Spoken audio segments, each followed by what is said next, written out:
This is about strife in some sense. It's about conflict and how human beings react to conflict.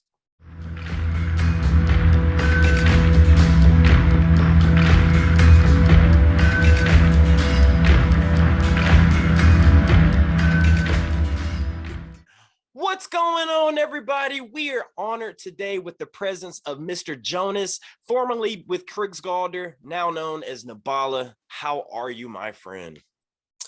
I'm very good, mate. Thank you for having me on. Should be fun. Man, I would say the pleasure is mine because, you know, let's just hop into it, buddy, because I want to tell you how we came across you guys.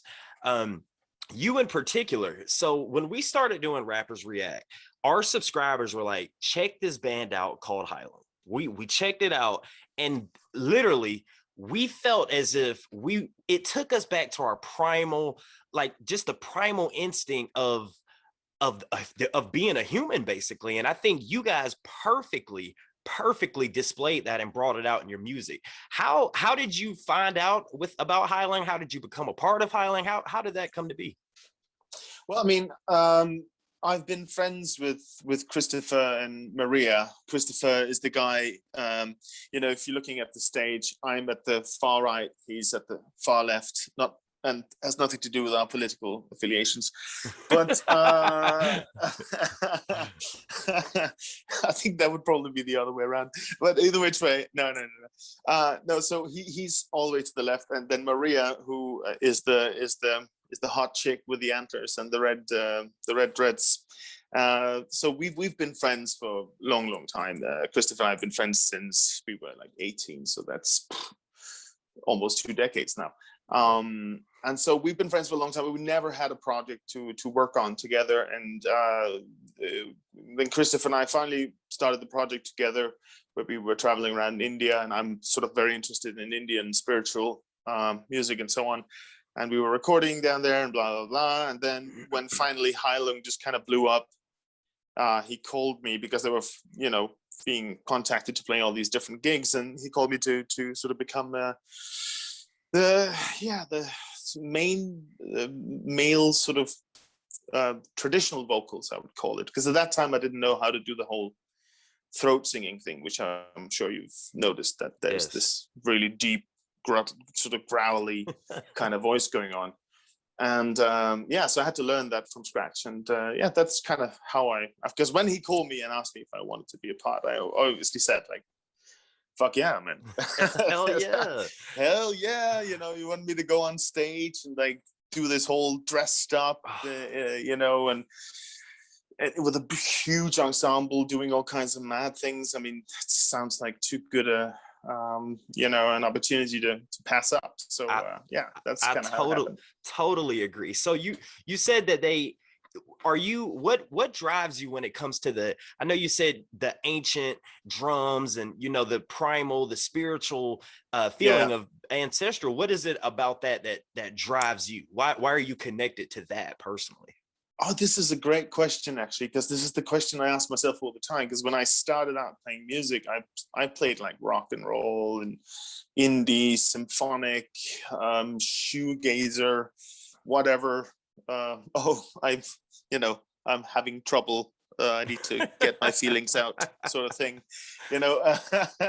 But I think, and this is not to sort of like belittle those genres, because I still love that kind of music. I love any kind of music that's good and, you know, with some passion and some, you know, truism to it, some truthness, some integrity. And but to me, sort of, you know, before I started Heilung as well, I'd gotten really interested in how music has been used ritualistically.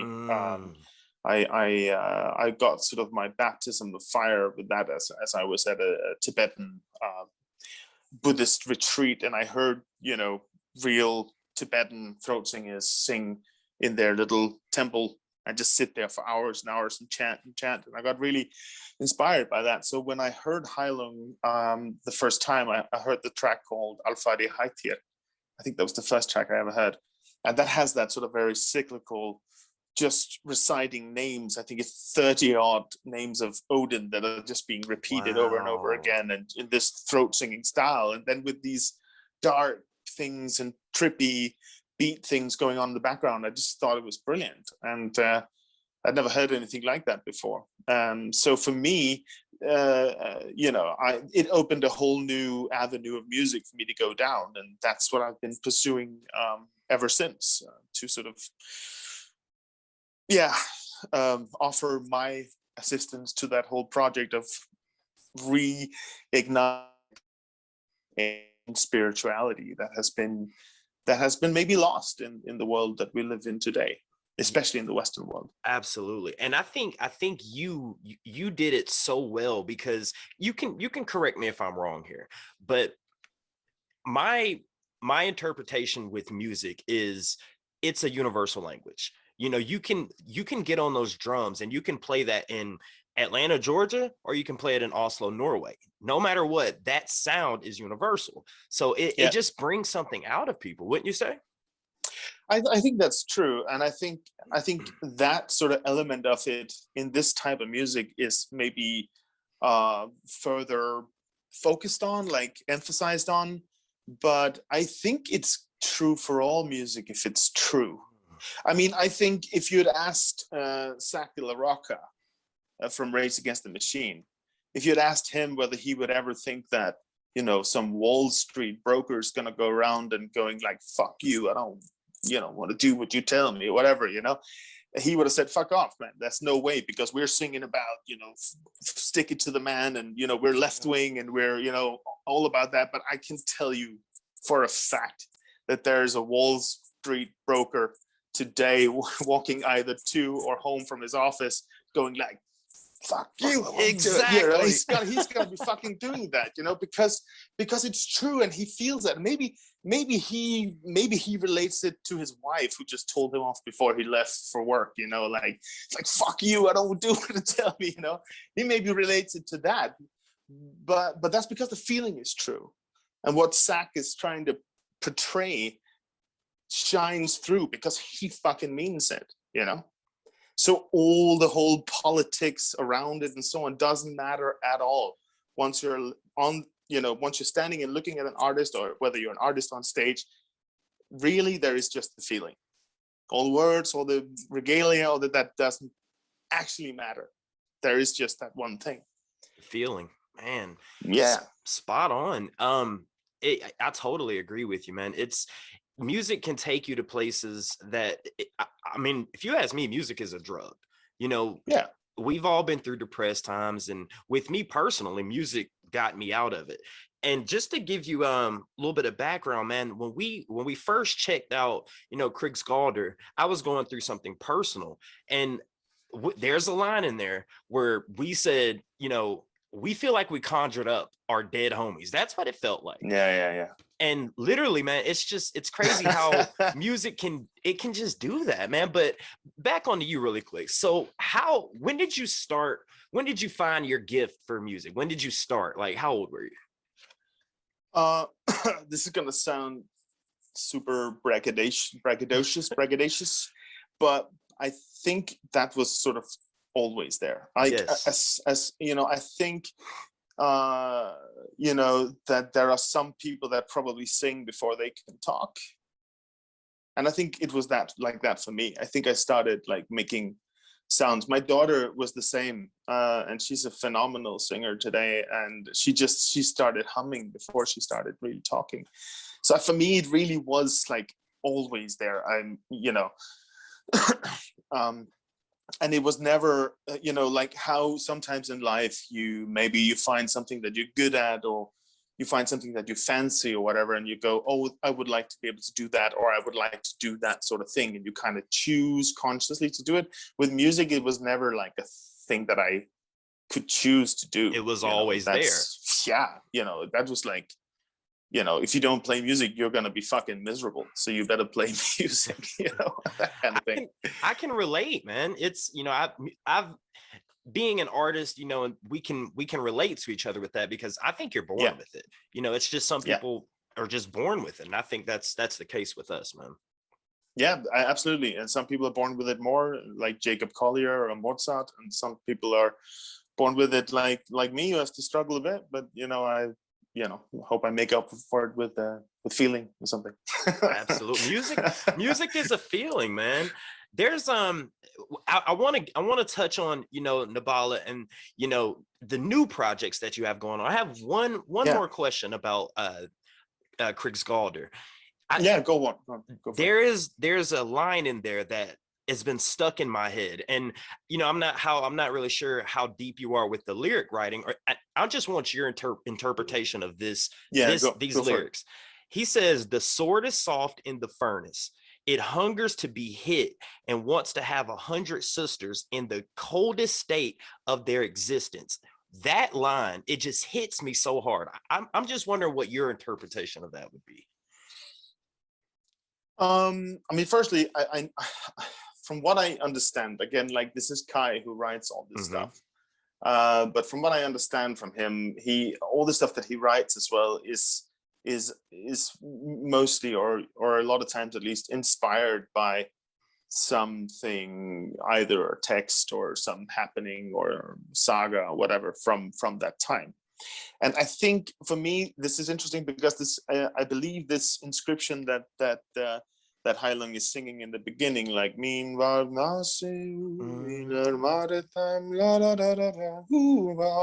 that inscription is from Eggia stone, I think, and that's an old inscription, and we don't exactly know what it means, but it looks like a warning for troublemakers, basically. If you want to come here and be a troublemaker, that's gonna end badly for you. So I think the whole lyric that Kai is right there is just about,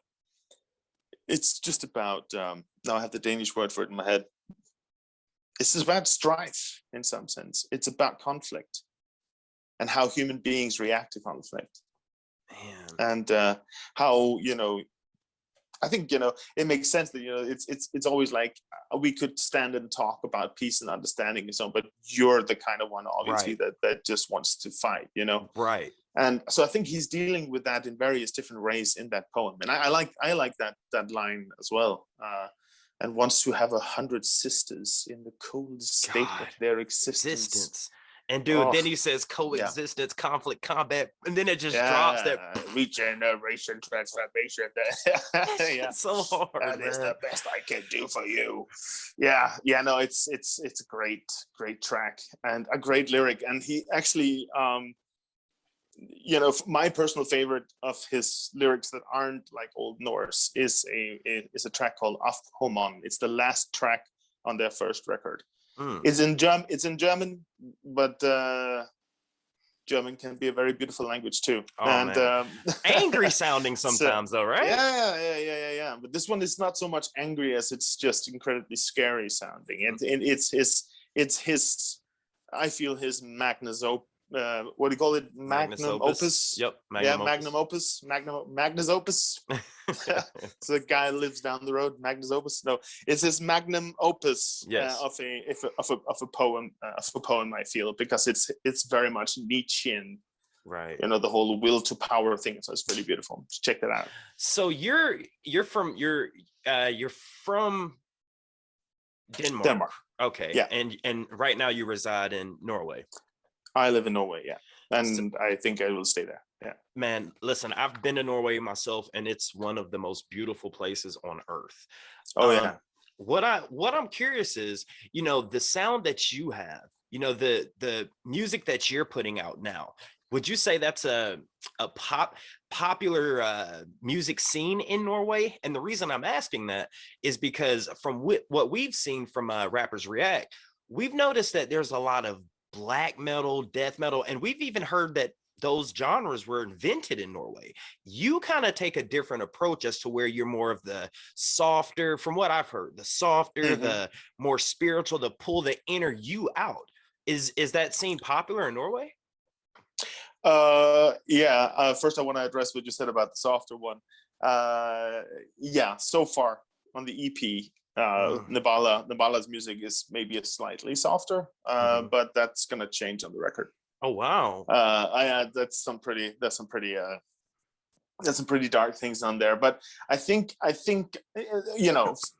black metal was not invented in Norway, but it certainly was taken up and really focused into a whole movement before that, there had been a few bands that were doing something like that kind of thing, with the voice and going a little bit more dark.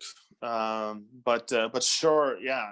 There's a thing in Scandinavia, I think, with the dark forests, the dark nights. A lot of dark nights of the soul, I suppose. In wintertime, there's hardly any sun, so that does something to the mind, obviously.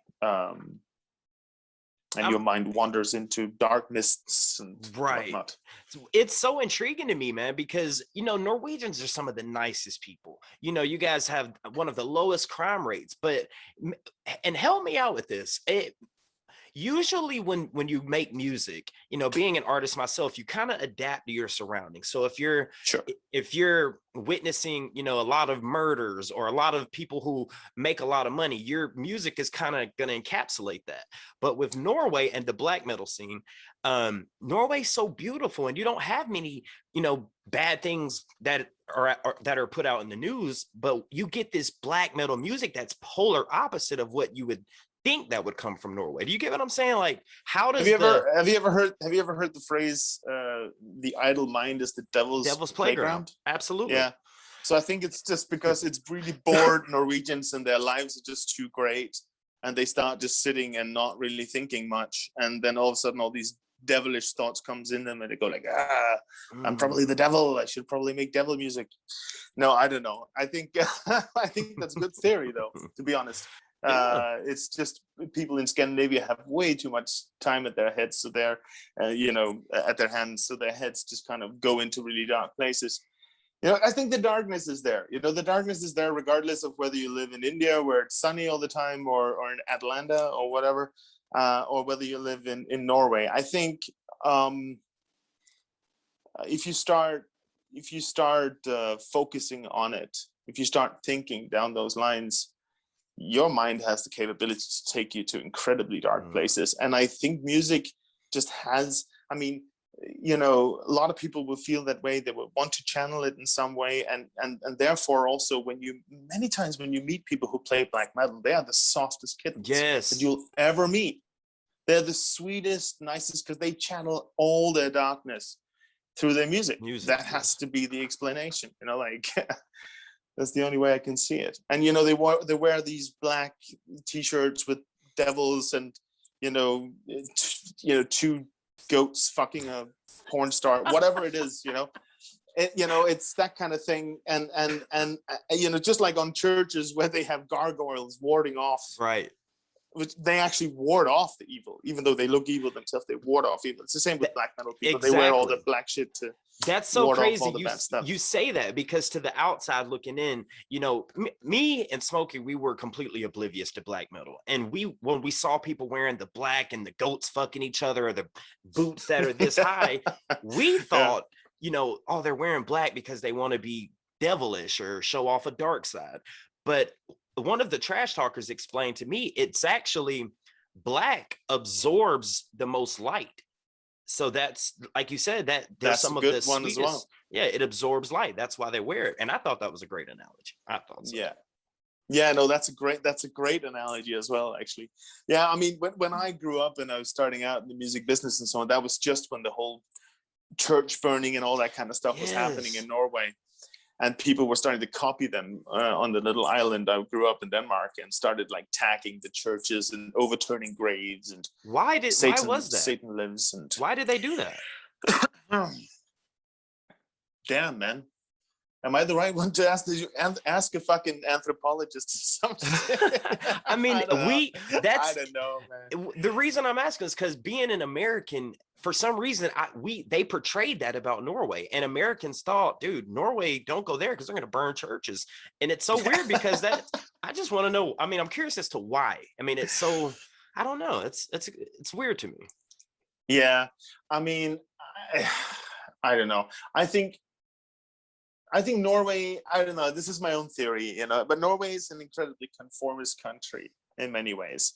And it's incredibly safe in many ways, but it also has some really dark sides of itself. And I think it's kind of like in Norway also, the most boring people live there. They're just so freaking boring. They're sweet, but they're just so boring. But then But then you get the ones who are like counteracting that sort of thing, and they are the most crazy people you will ever fucking meet in your life. So the crazy people in Norway are like extremely crazy, because most people are kind of meh, you know. Not that there is anything wrong with them; they're really sweet and cute. But you know, I think it's counter reactions in some sense, and I think it's the same with the whole black metal thing. It's a kind of counter reaction to the sort of very safe, cushy, very Christian also out of the Scandinavian countries is the most Christian. So you would say like rebellion, basically. I think it's a rebellion of some sorts, yeah. Not, well, I don't know. There are some good movies. You should see the one Until the Light Takes Us, I think it's called. That's a really good documentary about it. It's quite straight, honest, and true to what actually happened back then. I'll definitely check that out. I'm interested in that. Let's get back on the music real quick. So yep, you have an EP that was released, what was it, last year? Last year. Now, what is the name Lustuz? The name of the EP is Lustuz. What does that mean? Where'd you get that from?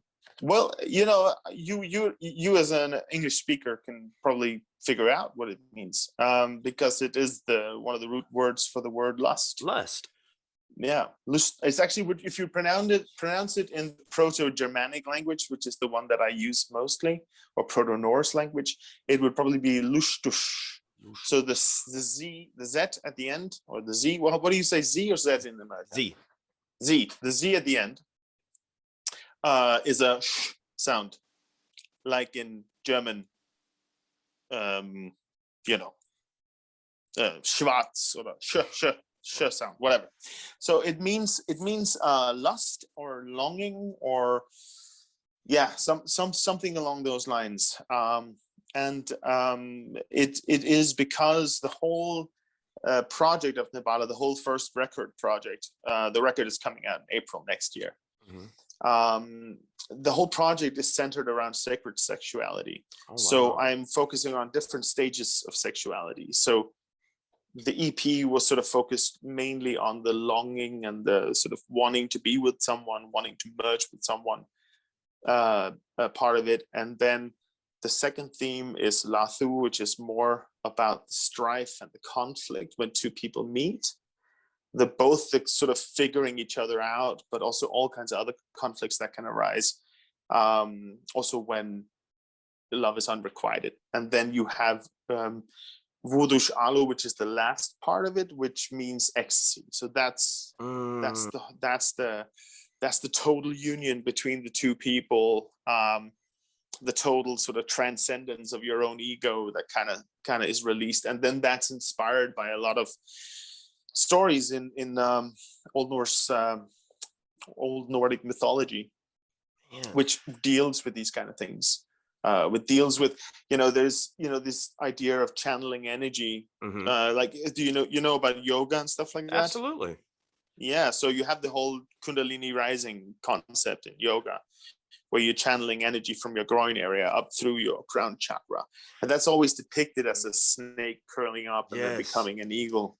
And there's actually a story in Old Norse mythology, which depicts a similar scene where Odin has to go into the mountain as a snake. Then he has to lie with this goddess of the underworld and drink this mead of poetry. And then when he gets sort of full with this, he flies up through the mountain like an eagle. It's just funny that imagery is there. There could be tons of reasons for it. To me, I'm an artist, so I don't really care about the academic reasons for why. Right. But to me, it just spoke to me. The story really spoke to me.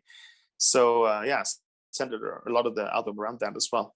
But yeah, people can go listen to the EP. Yes, for sure. That's it. Norse mythology is so interesting to me, man. It's so, like, with the whole just the whole Odin character. It's so, man, speaking to you as a Norwegian, do people Dane you're Dane, right, that live in Norway. I'm sorry. Yeah, fair enough. No so is it, I hate to bring religion in this, but do people, like in America, we're Christian, you got Christians, you got Buddhists, you got all that. Is Christianity the main religion, or are there people in Norway that, hey, we worship Odin? And that may be a stupid question, but I want to know. No, it's not. I mean, it's not at all. I mean, one of my good friends, Josh, is writing his PhD about modern day alfadhirhaiti, which is the veneration worship of the old Nordic gods. It's actually quite big in the States as well, and it's quite big in Iceland, and it's sort of happening, I think, in the rest of Scandinavia. But I mean, this question kind of coincides with your other question about whether this style of music is Spiritual. whether it's popular in Scandinavia, because my feeling is that it isn't actually as much as it is, for instance, in the States or in the UK or Germany or Russia, for that matter. It's not really. People kind of see it a little bit as like geeky reenactors, LARPers, that sort of thing. It's got a bit of a stigma of that, but it is coming though, because I think everyone's sort of spiritually undernourished. So I think people are more and more looking into the old gods, looking into the old ways with the tree has a spirit and all these different things. It's coming back in a real way, and it's coming back all over the world. It seems like people everywhere are looking to their ancient roots to connect. Dude, you said spiritually unnourished. That is great. That is great. Okay, well, yeah. Feel free to use it as much as you like. I don't claim anything on that, but no, but I really feel that's it. I feel people are also, I love technology. Technology is great, but I think technology also, if it's not, I think with everything, whether it's drugs or food or technology or whatever it is that you use in your life, everything is a very good servant, but usually a poor master, right? Like technology needs to be put in check. You need to remember to stop and take that time and go out into the forest and just sit with yourself and your own fucking thoughts. Disconnect. Because you're disconnect in some sense, or connect actually. Yeah. You don't have to disconnect. You just have to connect to something else, or I don't know. But I just think I think that's what people are really looking for, and I think that's why this kind of music is also. And these kind of spiritual ideas and whatnot are coming back in a real way. Yeah. I love that. I love that, about, Nebala, and I'm so excited to check out, the Lustuz trailer. Me and Smokey, we've been dying to get into, more of the Nordic type of music, but just the way that you describe it is, being so connected to one thing, but how you should go out and with being connected to one thing, disconnect, and then go out and connect with nature, connect with earth, connect with what brings you out, as a primitive person, basically. So we're so excited for that, man. Dude, I could literally, it's helpful. Exactly. I could sit here and, I wanted to make this an interview, but we could make this a whole podcast, but we've got things to do. Sure. Because you real quick, you said you like technology. Do you, and this is completely off and we'll get right back on Nebala, but do you think there would be a time to where AI is going to be uncontrollable? Do you think that'll be in our future at all? I think that's already happened. Really? Yeah. I think that's not, and I don't think it's a problem, actually. Listen, if we make something that's so smart that it kills us, right? Then maybe we deserved it or something. I don't know. I just think that's just no way that I want to spend my time. I don't want to spend my time on sort of thinking how that could be sort of detrimental to some kind of human life, which I'm only experiencing right now. I mean, I have no idea what the sort of circumstances of people living in 100 years are going to be. Maybe AI is absolutely 100% needed in 100 years because of all the other shit we've done. We've destroyed the planet, so we need some kind of crazy management system. I mean, you can make up your own scenarios about the future and how it's going to be. But if you want to ask me, like, do I think that it's out of control? I mean, it's certainly, I think it's very much in control. Yes. AI. And I think we're just kind of going with it.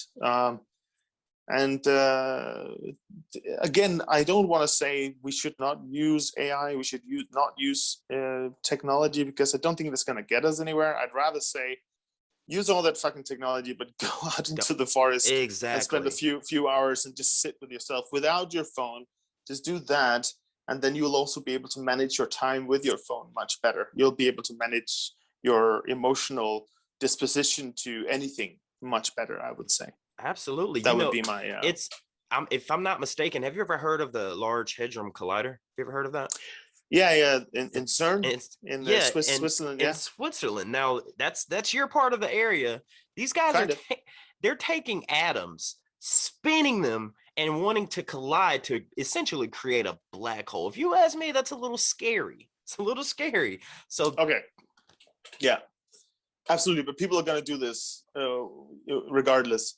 I mean, I remember when I was like 16, I was at a lecture in my school, and they told us about the time where refrigerator manufacturers had to choose between Freon and another chemical. I think it's called brom or something like that. Mm-hmm. And if they had chosen brom, we would have destroyed the ozone layer entirely, completely, 100%. Like, we would have not been able to go out. We would have been cancerous, all of us. And that was the only reason that we didn't choose brom, was because Freon was just a teensy weensy bit cheaper to manufacture. So human beings are going to do this, if we figure out, hey, we can actually make new atoms or molecules, or we can, simulate the Big Bang. That's what scares me. We're going to fucking do that. Do you think we're not going to do that? Of course we're going to do that. Does that not scare you, Jonas, though? Does that not scare you? It used to, but I just kind of can't really, I can't spend my energy on that. I can't do shit about it. True. And I can't, or if I could, I can't be bothered. If they destroy the whole world in a black hole in CERN, if they actually make a black hole, fucking good for them. Wow, that's an achievement. Great we all achievement. Died, but dude, there's a theory to where that's the existence of life. So let's say 200 million years ago, someone created the Large Hadron Collider, hit. Life began, and now we're back at that point 200 million years later, and life's going to end and start all over again. Who knows? It's possible. And Nietzsche said that with an infinite amount of time, right, everything that has ever happened will happen precisely the same way again. Exactly. It's like and it is going to happen forever, because that's what forever means, right? So that's why I think it was him who came up with this idea of amor fati, like love your fate. Right. Amor fati. Love your fate, because it's going to happen all over again, and you might as well just accept get it, with the program. Accept it. Yeah. That's crazy. So really quick on, I know that you've done some work on a movie called Northman. Am I right? Yeah, that's right. Yeah. What was your role in that? So I was very I think, you could call it one of those, they say that if you want to get ahead in business, it's like 90% hard work, 8% something talent, and then 2% luck or something like that. I think this was 2% luck, because I've been on the podcasts where I've been talking about, I'm also really interested in food. So I've done some projects with food as well, where I've looked into medieval and Nordic sort of ancient practices of making food, and then making modern food with that. But that's an aside. So I was on the podcast talking about throat singing, Heilung, and Viking food. And then in the research period for the director, Robert Eggers, who is directing The Northman, he heard my podcast and said, hey, we know someone who can throat sing in Norway. Contact that guy. Because, in the UK, because I was living in the UK at the moment. So contact that guy, get him to the studio so we can do a demo for this movie. So they had to make like a demo music to show what the music vibe was going to be like for the studio that was going to produce this movie. So I do that, and I must have done good, because they called me back a month after and asked me whether I wanted to have a part in the movie. And there was also some music that had to be written for it. So I got a small part in the movie. Wow. Pretty cool. and I wrote some songs for it, and I also did some training and consultation on it for some of the other actors that had to perform some time specific things and so on. Man, So I got a lot of hats on all of a sudden. Yeah, dude, it sounds like you're fabulous. You're playing a cook role, director role, the artist, the writer. You're playing so many different roles in this, but yeah. Where can we check that out at? I'd like to see that. Where can we check the movie? Yeah, Northman. I'd like to see. Oh, the Northman, but it's coming out in April. Oh, it's not out yet. No. It's gonna be a big one, man. It's because Robert Eggers, who's the director, is a fantastic director. Yes. So it's got a really beautiful cast. It's got, I think, it's got Nicole Kidman, Willem Dafoe, Alexander Skarsgård, Björk is in it. Wow. Björk is in it. Big names. Yeah, really big names, and really interesting names as well. Not just your run of the mill Vin Diesel or whatever. Vin Diesel as Ragnar Lothbrok. That'd be awesome. Yeah. That's awesome. Yeah. Oh, fucking man. Said we should go on that Viking shit. That kind of growly kind of voice he's got. Yeah. Dude, that's awesome. the voice. That is the voice, man. So really quick, man, just off the topic, and before we wrap this up, coffee or tea? What are you picking? Coffee, probably. Hot dogs or hamburgers? Hamburgers. Pizza or tacos? Pizza. Really, over tacos? Yeah, dude. Okay. No, okay. Listen. It's not that it's not a tough one, but pizza is like my first culinary love. So it's just I love tacos, but they just a really good pizza, like a fucking amazing one, sourdough, and like only good stuff on it. But then again, tacos are amazing. Yeah, man. I'm a food fanatic, dude. And you being cool. you're one of your loves being cooking as well. I love to cook myself. What's your specialty if you had to say? I mean, the specialty that I actually have is in making food with ancient techniques and with very and it's always like trying to do the best version of a dish with only local ingredients and that kind of thing. But if it's just at home, and I love making Indian food. Actually, Indian food is my favorite. I've just now gotten into it. I never was a fan of anything Korean. I know a lot of Indian food has curry in it, but I'm slowly becoming a fan. Well, if you had to recommend me a good Indian dish, what would you recommend? I just actually made palak paneer, which is really nice. It's a spinach gravy with these with this fresh cottage cheese that they make. You may have to make it yourself though, otherwise it's not so delicious. So you have to make the cottage cheese yourself, but that's pretty easy. But yeah, palak paneer is fucking hell yeah, delicious. You have to send me a recipe for that. I'm dying to check it out. I will do that. Hell yeah. Post haste. Nebala, what are we expecting from Nebala in the future? What's coming up, man? Yeah, so the EP got out, and I did some trailer videos for that and so on, but never made a full-length video. So now the album is coming out next year as well, around about the same time as the movie is coming out, and then there'll be a video out early next year. Which is going to be it's going to be, I don't want to say too much about the video, obviously, but it's going to be quite intense for people to watch, I think. So excited to see it, man. big fan of you, man, a big fan of your work. Thank you so much, man. Everything you've done that, we have seen you do, everything, you do it spot on, and we can tell that you actually care about it, which is what made us so attracted to what you have going on. So for that, man, I want to applaud you for that. Thanks for your time, man. And anything else you want to say to the people? No, it was great. It was great Oh shit. Yeah, just throw me on the ground. Just throw me around. Yeah. Yeah, that's what I always do with people interviewing me. Exactly. Just like, get out. I don't have much actually. Just go to Spotify, listen to the EP, Nebala Lustuz. It should be fairly easy to find. The link will be in the description. Yeah, find me on Instagram at Nebala Music, all that sort of thing. And there's going to be a lot of things coming out from my end over the next 1 year. So and hopefully after that as well. But yeah.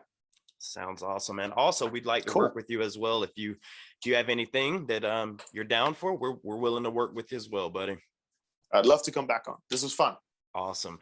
Guys, with that being said, my name's Behringer Hollywood Six Pines, and we are over and out. Deuces.